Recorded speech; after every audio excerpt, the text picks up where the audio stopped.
This episode was filmed at my friendly local game store. Please support your friendly local game stores. Hello YouTube and welcome back to the Drunken Kobold. Today we are reviewing Hall of the Orc King and Caverns of the Frost Giant. I haven't had a chance to run this for my players yet. That is our next game day. However, going through these, I have noticed that there are some significant changes over our previous Epic Encounters video. So without further ado, let's dive in. First, let's start with Hall of the Orc King. First, Hall of the Orc King comes with your adventure booklet, a double-sided battle map, and 20 unpainted but very beautifully sculpted miniatures. Unlike Shrine of the Kobold Queen, this set focused less on one-offs, so you have more of your challenging miniatures but less of your minions. This is an important fact to note as it does determine how you are going to be running your main adventure. All right, let's take a look at the main adventure book here. Again, like the previous Epic Encounter boxes, these are divided into tiers of play: low, middle, and high. This adventure was designed for a middle tier level adventure. However, it is easy to adapt to a lower level adventure. Due to less minion miniatures, you would need a second box of Hall of the Orc King in order to run it at a high level tier. The artwork is once again exactly what you would expect from Epic Encounters, a little bit of abstract while fitting a beautiful, well-designed picture on top. Some adventure hooks in order to start the adventure. The start of the actual adventure, including an environmental encounter. Your battle map. Now, this is one of the improvements that I feel the Epic Encounters made over their first set, is rather than have a paragraph that attempts to describe everything and where it is located, it gives you the breakdown of what is located where on the map so that you can lay out your adventure much easier. The location section of the booklet details every section of the map, just like before.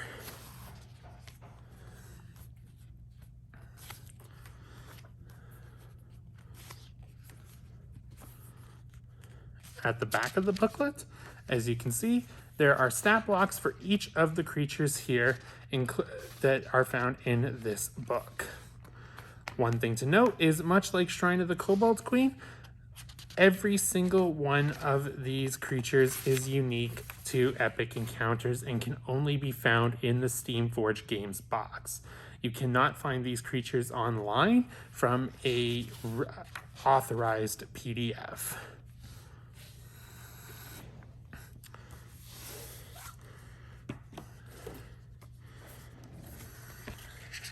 Again, these are really easy to lay out. However, I do recommend that unless you are buying two of these, that you get copies of both sides of your maps and then laminate them so that way they lay flat on the table. All right, and here is our opening mat so that we can begin to set up the adventure. And this is why I said knowing how many miniatures that you have in this set is very important. So first we're going to set up these guys here. They're patrolling the opening area on their polar bears, and it is really straightforward setting them up. This area requires 6 of your orcs. So we'll put these guys here.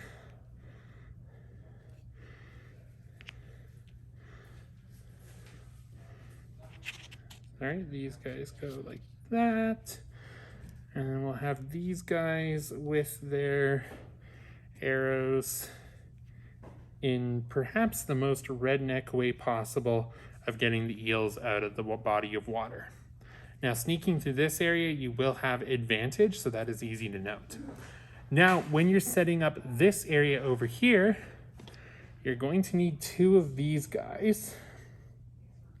But it's important to note that after you have cleared this area, you're going to need 2 of them over here.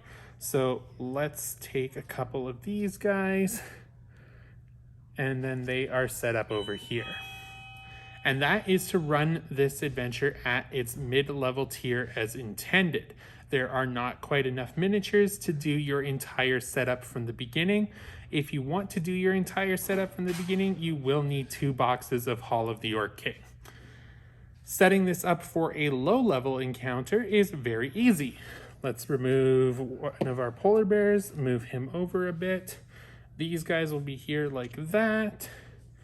And then we can remove one of them and then one of these hulking guys down here. And just like that, your encounter is set up for your low level and is really easy to run. All in all, I have to say that I like how well these creatures are balanced and designed. That is becoming a pretty good bar to be set by Epic Encounters, so way to go to them. I do want to note that all of these miniatures have awesome pre-painted variants and icons of the realms if you want to set this up using pre-painted miniatures. The new Orc Warband that is coming out will definitely flesh out some of your guys with a little bit more variety. And there are 2 different polar bear sculpts that you could use along with your orcs. All in all, I like the improvements that Hall of the Orc King did to its adventure booklet. I do not like that it comes with less of your base minions for setting up your encounters, especially considering it wants to run this as a mid-level tier adventure. But overall, it is very easy to set up for a low-level adventure if you choose. So that is very good on them. All in all, I give this adventure a solid 7 out of 10. Now let's look at Cavern of the Frost Giant. Caverns of the Frost Giant has your adventure booklet, 12 Grimfang Orc tokens and 6 Trap tokens, a double-sided battle map, and a Gargantuan Frost Giant miniature. I have to say that the Gargantuan Frost Giant miniatures assembles much better than the Ancient Red Dragon of the previous set. However, it is a little much loose around the feet, so assembling will require a little bit of green stuff to fill in those gaps neatly.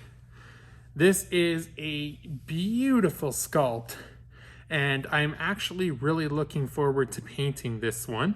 If you want a video on me painting this one, let me know in the comments down below.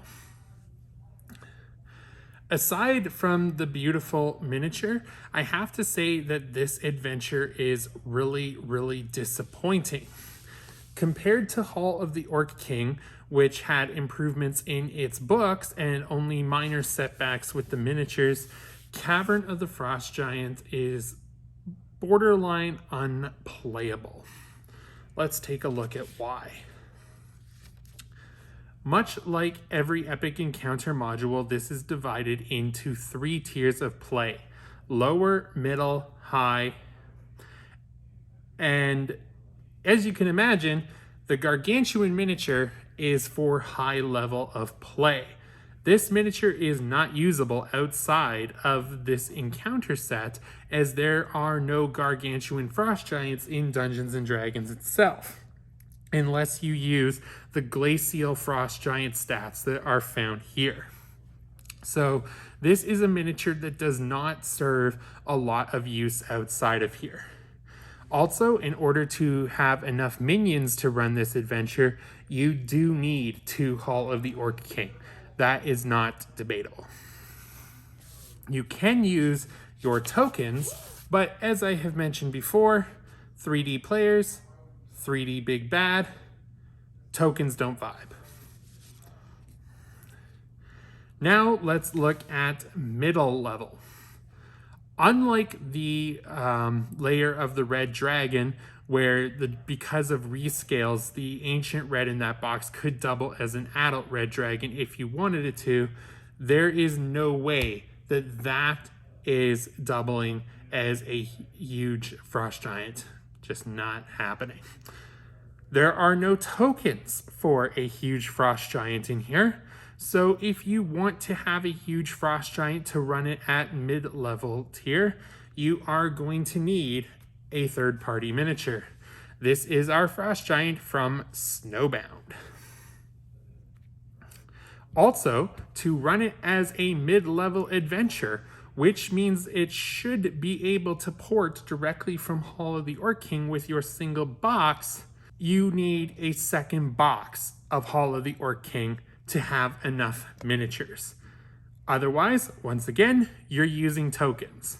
So the fact that a mid-level adventure goes into a mid-level adventure but does not have enough stuff to run that mid-level adventure is very disappointing, and I really don't like the idea of having to purchase a second Hall of the Orc King. So this goes back to my first video involving Epic Encounters, where having a separate box for sale of just miniatures works out really well. Now, low level. Virtually all low-level information in this booklet is obsolete. Why?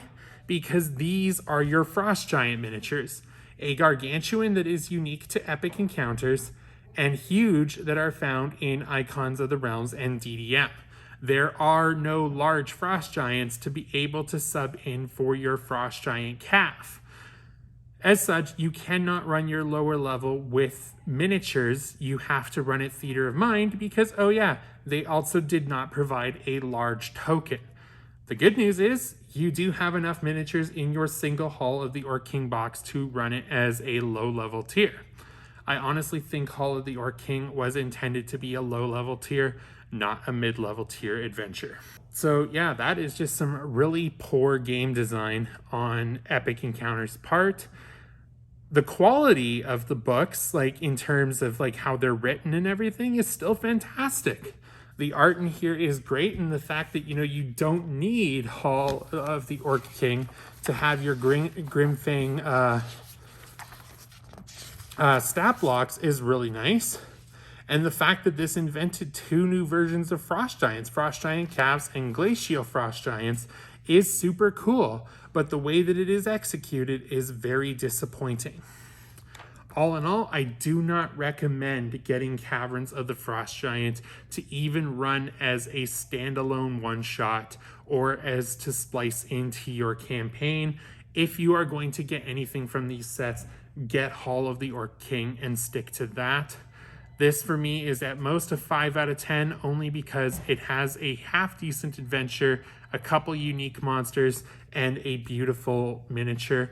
But yeah, no, other than that, this just does not have a lot going for it. And I'm sorry to say, Steamforged Games, but your execution on this one was extremely lacking. Do you agree with my assessment? Let me know in the comments down below. If you feel I deserved it, please leave a like and consider subscribing. And in the meantime, cheers, and may the rolls be with you.